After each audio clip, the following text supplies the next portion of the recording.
Sure, I failed at a lot of stuff, but you pick yourself up and you keep going. And then I became board certified. I am the first Army-trained female prosthodontist. Hi, Mark. Mark. Hi, Mark. Mark. Hey, Mark Howley. The Mark Howley Show. How did you do it and why? Hey, good morning. This is Mark Howley. And today we have a great guest on. I wish I could list everything about her accomplishments, but most importantly, she is Dr. Linda Thornton. She is a prosthodontic oral surgeon at the Lake Erie College of Osteopathic Medicine, LECOM. A book has been written about the family called The Ditchdigger's Daughters. That was also followed up with a movie. They were part of the Oprah Winfrey Show, and she was the first doctor, or first African-American doctor to hold her position, and also had a lengthy career in the U.S. military. So, Dr. Thornton, what you doing now?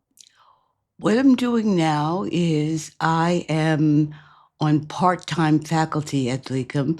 I used to be full-time, but then I realized that I spent so much time in the military, 20 years in the Army, 20 years teaching at Temple University in Philadelphia, and then I came down here to LECOM, and I was in that mode of full-time, and then I realized life is too short.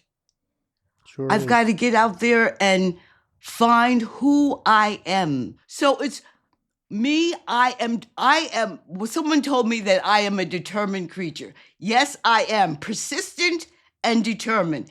If you fall down, then pick yourself up. Like my parents always told me, if you knock on the door, no one answers, try the window. If you check the window and it's locked, go around to the back door. If you can't come in through the back door, come on down through the chimney. And that's exactly what I keep trying, don't ever give up. People look at me now and says, you're so accomplished. Yeah, but I didn't get here by someone giving me something. Sure, I failed at a lot of stuff, but you pick yourself up and you keep going and you keep going. Right. And it happened to all of us. You just keep going, you keep going. I went back to school and got my master's in healthcare administration after I became a dentist. And then I became board certified. I am the first Army-trained female prosthodontist. Let me break in there again. But Nosby, you were raised in a black family, a female, in the 60s and 70s. I was raised in that time in suburban Philly. That's not an easy time to be born in a city or near a major metro area and be in a black family. That's tough sledding. What were some of your experiences there? Experiences were this way. My dad said, okay, how about all of my daughters going to become doctors? My dad looked around and said, One of my sisters found a saxophone in a, you know how the Cracker Jack box? Yeah. My older sister said, Dad, can you get me one of those? So my dad got her used saxophone, and she started playing and playing. And finally, she got the hang of it. My mother said, she's driving me crazy. Get the other kids involved, and maybe we could have an orchestra. So they gave my sister the guitar, the other sister another saxophone, and they gave me the drums. Why? Because I like to hit things. So There we go.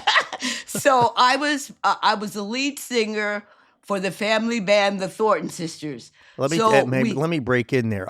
I watched you guys playing, and now that was a lot of fun. And yes, it was. The 9-year-old hitting the drums. That was not you. Yes, it was me. That was you. I couldn't figure it out. I watched. They did some solos on you, and I was like, look at that little girl. She's tiny as could be, banging away on the drums. And then again, being 75, I love to have a passion for things. And dentistry, we haven't gotten to the other aspect, my other passion. As you know, I am a disabled veteran. Yep. I had 2 service dogs. They both were golden retrievers. And I had them for a total of 26 years. Wow. They both lived to be slightly over 13. One 13, the other one almost 13. Yeah. They were my right arm. Okay, I'm interrupting over you, and That's I okay. want to just No, they were my apologize. right You know, arm. And now I'm going, Linda, at your age, do you want another service dog? I said, if the Lord blesses me with one, that's fine. But right now, no. So I'm learning how to do things without them. I miss them so I can much. imagine. You mentioned about working in a lab and then getting street experience. I used to work with mechanical engineers building machines, and they would have everything drawn up. Look at this, and then you would try and use it. And as from a practical perspective, I used to say machines land, it's a hard landing, and they don't do it. And you go out on the shop floor, and there'd be these guys, you go out on it, it'd be like a string at the end, and you'd be like, what the hell's there a string there? And it works. And, the engineers would have a heart attack, but it worked. And so a lot of times, it doesn't, designs don't work in the real game. That's And it true. sounds to me like you learned that from sitting Oh, in yeah. a It's like I tell now students, what you read about in the textbook sounds brilliant, but some of it doesn't actually work. It's that's a all in problem. theory. Now, let's put those in your mouth, they fall out. See, there's a That's problem. it. I'm trying to let students know that in your mouth, you only have a limited space to work with. You cannot make dentures that are bigger than that neutral zone. It has to Yeah, be able yeah, to fit in there so the patient can talk and eat. yeah. Let me ask you a question. Was there any, this is something I just was thinking about as you were speaking. People have narrow mouths, wide mouths. And is there any, that's a crazy question, it just came to my mind. Is there any particular mouth structure that makes it harder for you to, produce good good dentures? Well, patients that really have sort of like a class 3 relationship where their lower jaw is out further than their upper, that's Mm-hmm. a little bit difficult because when you get patients like that, they always want to show their front teeth. They don't like what the Lord gave them, and they're trying to close and make it look like natural teeth. But that's the way they close. The Lord Mm-hmm. gave them a position wherein their lower jaw comes before their upper jaw. So they're a little bit protrusive. And when you make a denture, you cannot change that denture into another occlusal relationship. You can't hammer the jaw in, just. Only with surgery. Surgery, you could remove some of that condyle and slide the lower jaw back. That's fine. Ugh. But when you're making a denture, the goal is to keep the denture in the patient's mouth. Yeah, yeah. It's funny you bring that up. I'm a fanatical history reader, and they said there's a famous Habsburg jaw, which is there's a family that was, I don't know, stinky rich, owned everything in Europe, but it was a jaw that if you look at the pictures, it stuck out like this. That's class 3, yes. Yeah, and they were saying, there was a lot of, well, back then, there's a lot of inbreeding. Everybody's marrying everybody that isn't, the right thing. And they just would say, oh, and he had the traditional, unfortunate Habsburg jaw. And, so I said, now that you mentioned the jaw, but theirs was really weird looking. Theirs was like, way out there. And that's it. And does that impact, I presume it impacts their speech? Yes, it does. Yes, it does. Because the tongue needs room to talk. Mm-hmm. So you have to put all of that into proper perspective when you're making the denture. Because if you don't give room for that tongue, the patient is going to be flipping the dentures out of the mouth. Yeah, yeah. It's like when the tongue is a fascinating thing. You can't make certain sounds. I can't do a rolling R in Spanish. That thing. I can't do it. But my daughter, my wife, and some of them they can do it. And I try and try. And then over in Vietnam, there are sounds over there. I don't even try. I don't know what they even. I mean, I could barely, like when they make the sound. I'm like, I know it's like that. Yeah, yeah, like I'm like, oh my, and I love hearing it. I say, just please, it's just fascinating. Like, how the hell did that language come about? That's it. That is it. Because English is the only right one. We all know that. But when you're making dentures, you also got to think about, what about those people who play instruments like a saxophone? Oh, that has to go in your mouth. So you have to make dentures that will allow the person to play the saxophone. And there's a lot of movement around there. Exactly. Yeah, and I imagine different players, different way they use their mouth must be Oh, quite yeah. a bit different. That's why my specialty is complete mouth rehabilitation, either by full crowns or by dentures. That's what I do. And implants. Also do that too, because the Army trained me well. We had about 6 months of oral surgery, about implants, about different blades that were placed in the jaw before implants actually came into being. So yeah, I've been exposed to a lot of surgery. So we talked about some of being raised, but I'm presuming no shortage of racism at that time. I know your parents seemed like they didn't care, but there had to be some getting a few smacks in the face and some doors slammed on you. Not so much smacks in the face as I could tell you when we were getting ready to play, we needed to go to we were hungry. Yeah. So we went to a restaurant and they said, no, we don't serve you. You go around to the back. Wonderful. Yes. Oh, we want some water. Oh, there's a water fountain for you guys over in the back. It'd be a... And then when we were really in the South... F you. I'd be like, F you. I know, we were really in the South. I think it was Kentucky or Mississippi. Having breakfast, not bought. All of us are sitting at the table. And this one guy came along, and so I guess he saw too many black people at the table, and he spit into my sister's tea. Oh, good Lord. And then my dad got up, and my mom pushed him back down on the chair, says, no, Don, don't do anything. Don't do it. Let him go. Yeah. Don't respond. Yep. Listen, idiots are idiots. You're not getting anywhere. So did we see that? All they want to do is get in a fight. That's all they want. No, really, they just want to get in a fight. They want to. That's it. That's it. They want to get in a fight. So now let's take a moment to delve into this, into your band. Like how, you mentioned how it started, but you were on Oprah. I watched you on Oprah. I watched the 4 or 5 minute piece. How did that all? Just give me a background on starting the band, gaining entry into the band, and then then getting to the point where you were performing. Well, as I said before, it all started with Cracker Jacks, and then everybody got an instrument, and even my youngest sister, well, my baby sister Rita, she wasn't there yet. We were originally known as the Thornettes. Okay. And Thornettes meant me, my sisters at the saxophone, 2 saxophones, a guitar, and my mother was playing the bass.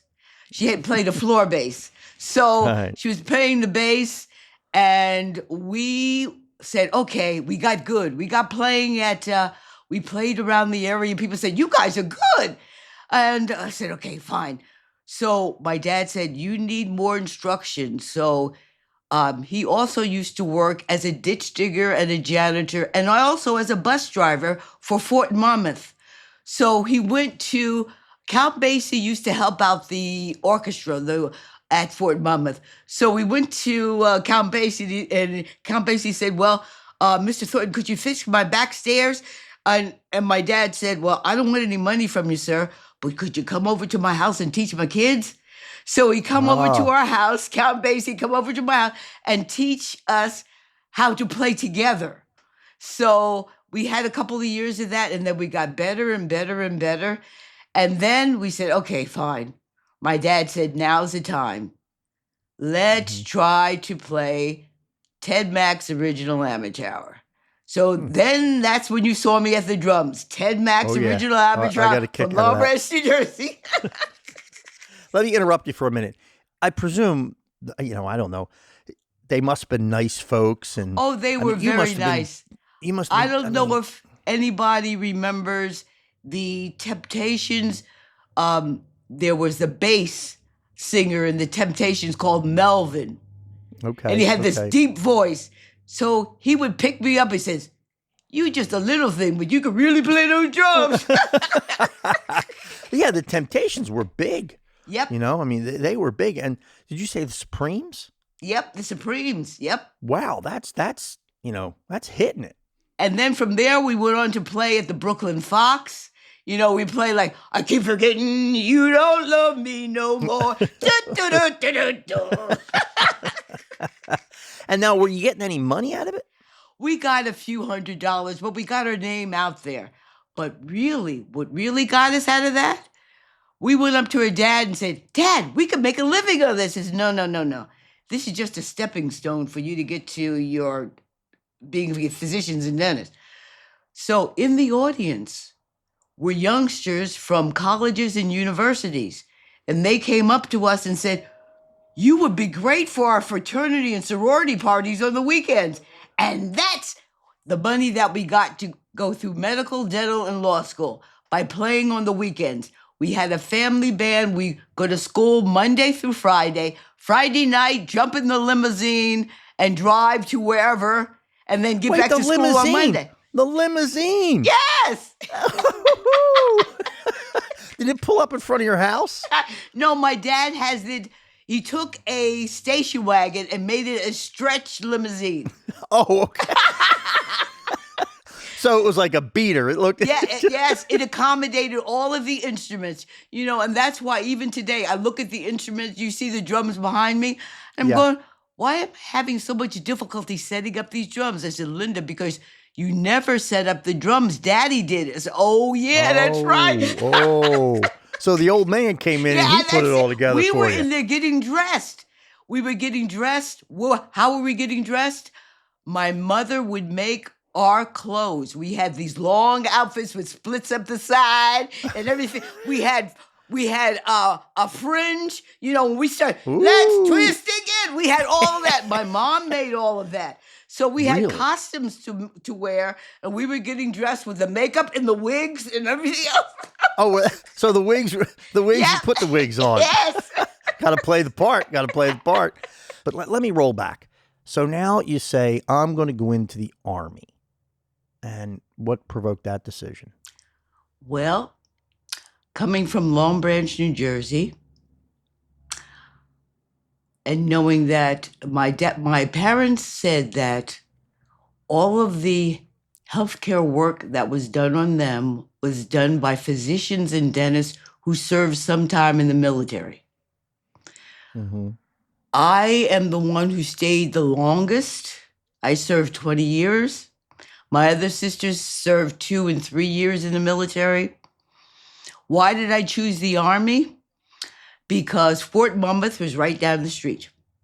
And another reason is because I didn't want to go to the Navy because I can't swim. I said, can't swim.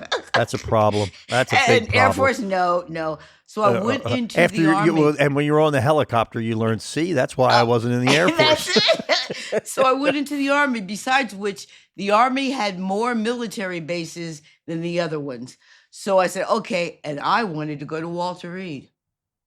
I wanted to do that as soon as I graduated from dental school. I said, what do I have to do to ensure that I go to Walter Reed? So the guy told me, my career manager told me, he says, you're going to have to volunteer for a lot of stuff and do well. And that's exactly what I did.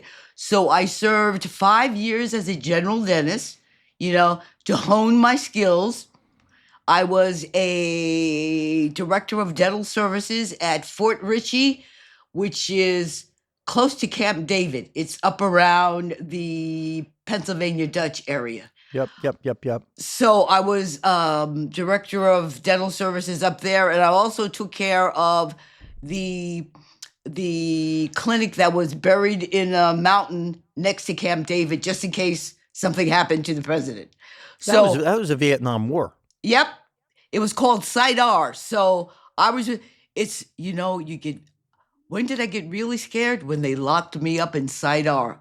How would you like to be locked up in a mountain for a weekend? And I said, You got to stay here for what? I said, it was bad. Mm-hmm. Were you working with any of the people who had been hurt in Vietnam, or did anything like that come about? Well, I came in at the tail end of Vietnam. And what I saw was a lot of work that they needed to have done, they didn't have done, and they didn't want to have anything to do with the military. So we finally got them back and to see how they were doing. And that was my job.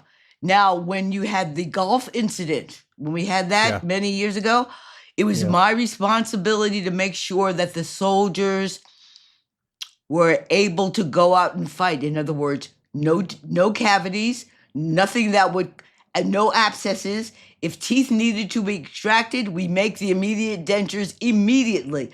So Really? my room was right next door to the oral surgeon. As soon as I heard the teeth hitting the can, because the oral surgeon was extracting teeth, I'd start making the immediate denture. So that But after the teeth were extracted, we put in the immediate denture. You have to make a mold, don't I mean Yep. something? But the mold was already made before the teeth were extracted. So I guess that's important. Yes, all the lab technician had to do, which was me, is to cut down the teeth that were going to be extracted and then make a denture, and that's an immediate denture. I didn't know that. I did not know that. Now, so we go on, we have the Thornton Sisters, and then we move into the Ditchdigger's Daughters.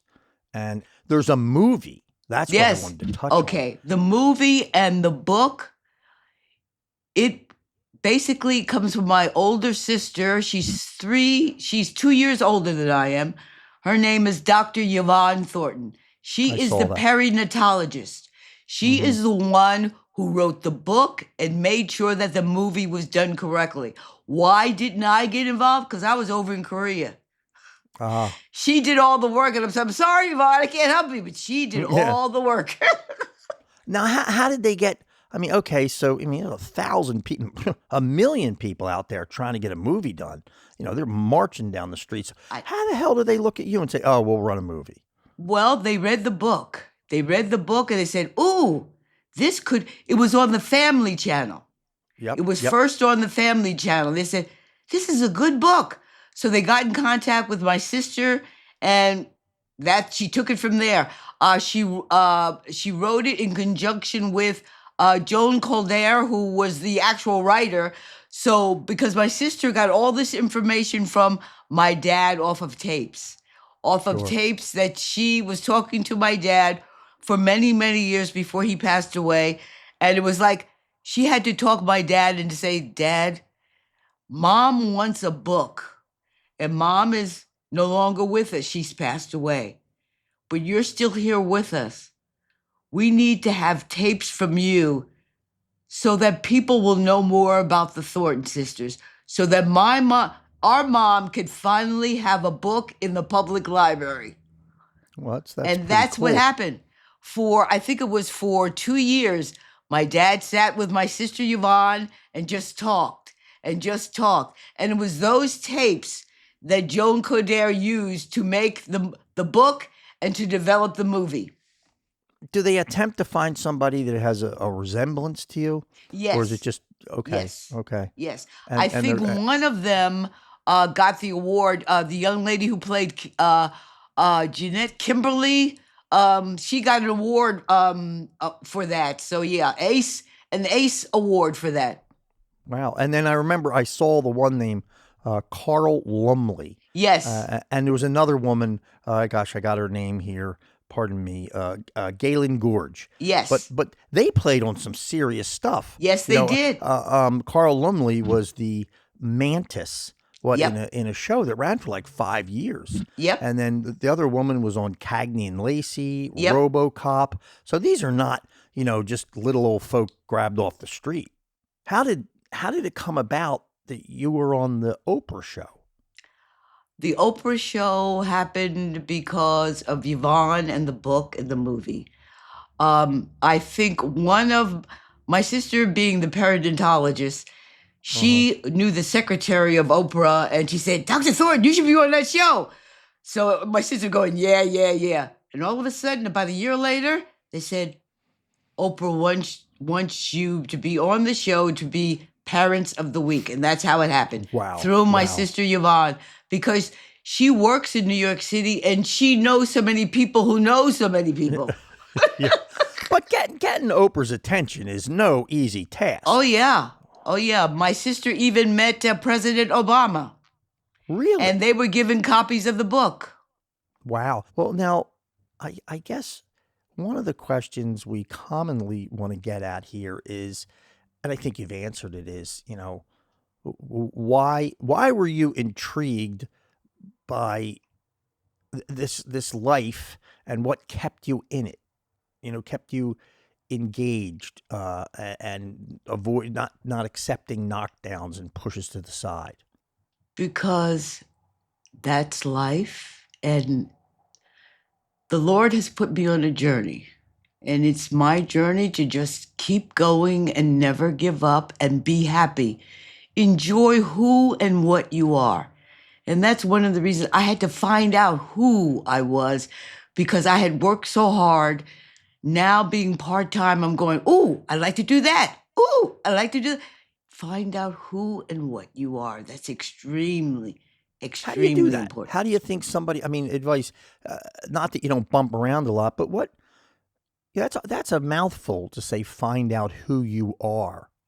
That's Because just a huge it's a comment. sampling of things. Like right even now, I'm going, Oh, another story which we didn't talk about. When I was in the Army, rest and relaxation was given to medical and dental officers.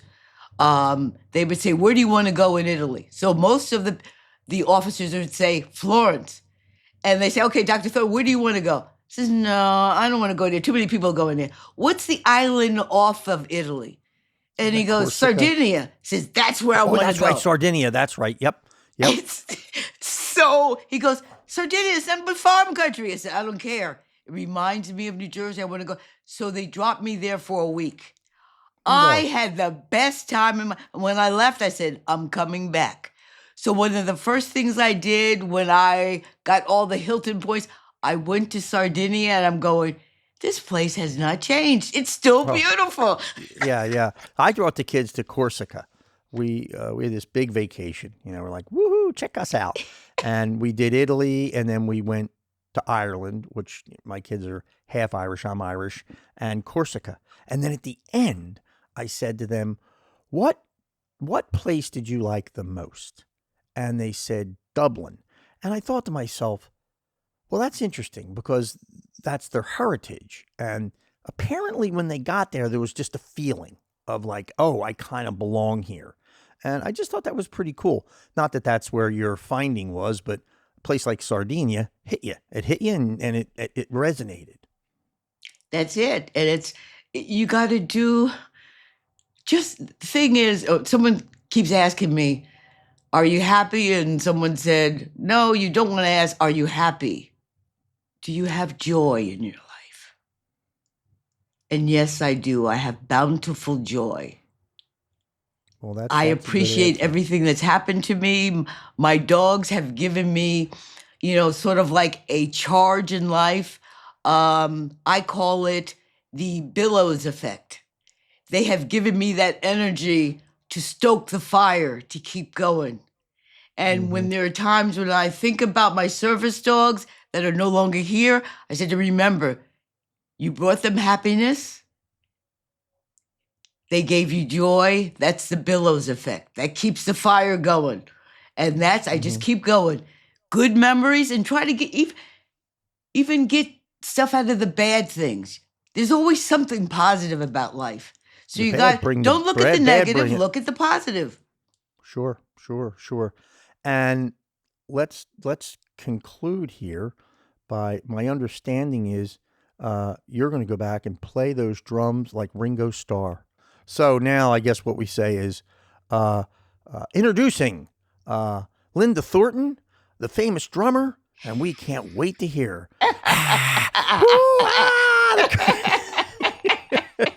So let's go. Let's get this going. All right, just give me a second. Okay. Well, right now I am trying to learn to sing and play drums at the same time, so bear with me. If you go back to old times, you remember, I don't know if any of you remember this song. I know you wanna leave me, but I refuse to let you go. If I have to beg, plead for your sympathy,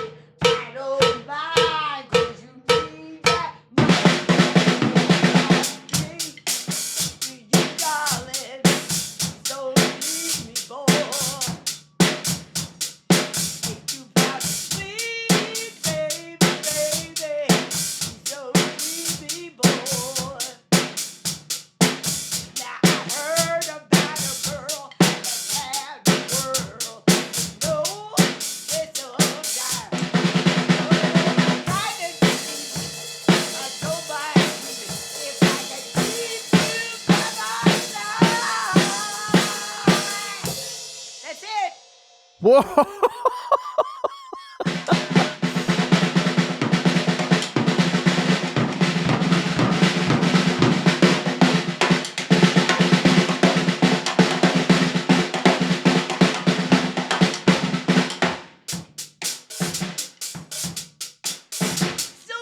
Still learning. A little arthritis, but I'm getting better. Well, you can't ask for a better close than that. And Dr. Linda Thornton, just wow, thanks so much for coming on. And what a wonderful person to meet. And I'm sure inspirational to our audience. So You're a pleasure. And the fact that you understand Philadelphia because you're from that area makes it even better. Thank you for listening to The Mark Howley Show. If you found this story as intriguing as we did, give us a like, share the episode, and subscribe at The Mark Howley Show. New episodes every other Friday. Adios.